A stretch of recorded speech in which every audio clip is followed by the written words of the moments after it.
Welcome back to Quran 101. This is part 2, episode 3, in which we are discussing the Quran and the way we think. So in today's short episode, inshallah, I want to discuss two things, additional things related to the Quran and the way we think. One of the things that is very peculiar actually when you read the Quran is that there are all of these calls to free thinking. God asks rhetorically over and over again, do they not reflect? Are they not thinking? Will you not reflect? Etc. And there's a rhetorical reason for that, because maybe what has preceded is God mentioning a story of somebody in the past and how they have, they didn't listen to God's commands and they were punished or something like that. So God's saying, aren't you going to reflect on that?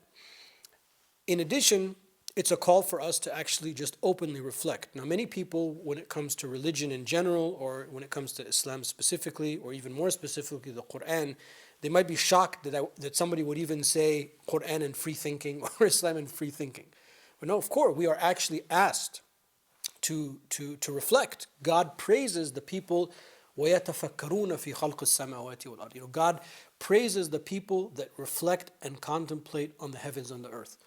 That doesn't mean everything that we think about or every idea that pops in our head is going to be necessarily correct, but it starts with free thinking.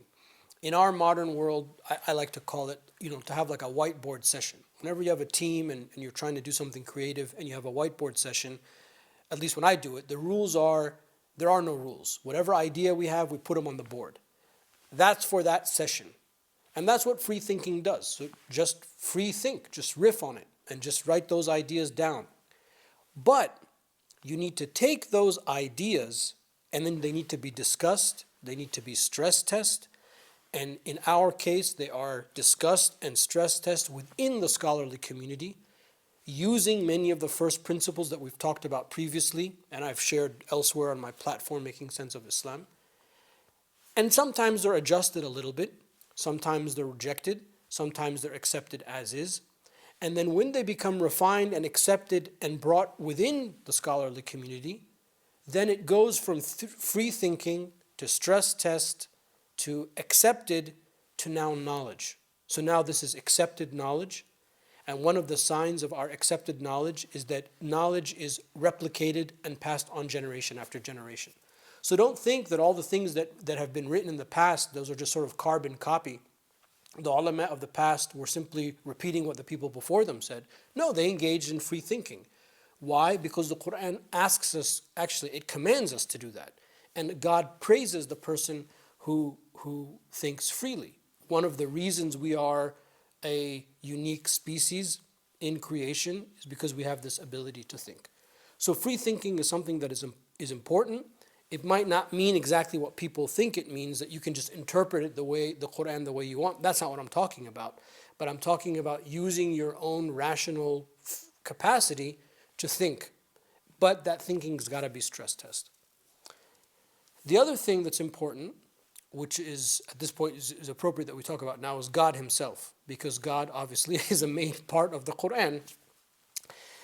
For people that are familiar with Islamic intellectual history, we talk a lot about God's attributes, famously God's 99 names. Actually, if you look at the literature of the Quran, there's about 152 names and attributes attributed to God. If you look at the hadith literature, there's about 164. And when you add those two numbers together, not double counting the repeats, there's about 220 attributes of God Almighty, as has been documented in the Quran and the Sunnah. Now, this is not a class on the 99 names, so I don't want to get into all of that. But why is that significant for the Quran and the way we think? Is because the names and attributes of God, for us, it's the access point around which revolves our ethical paradigm.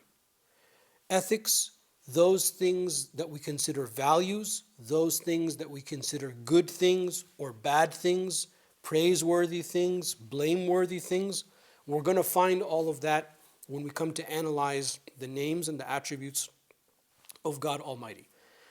There's a hadith tradition, it's not necessarily very strong, but its meaning is strong, in which we are asked to adorn ourselves, to khallaqu bi asma'illah, to adorn yourselves with the attributes of God. So God is merciful and God is compassionate. So we too should be loving and compassionate and merciful. But God is also the just and the mighty, etc. Those are names and attributes that belong to God, but they're not appropriate for the human being to inculcate.